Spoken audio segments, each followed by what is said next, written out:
உலக பூக்களின் வாசம் உனக்கு சிறை பிடிப்பேன். உலர்ந்த மேகத்தை கொண்டு நிலவின் கரை துடைப்பேன்.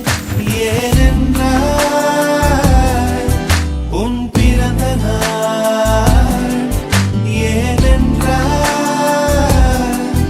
உன் பிறந்த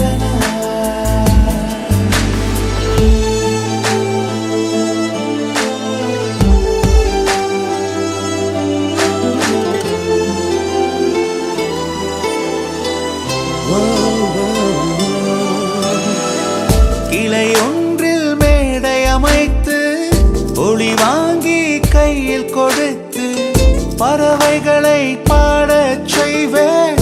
இலையெல்லாம் கைகள் தட்ட அதில் வெல்லும் பறவை ஒன்றை உன்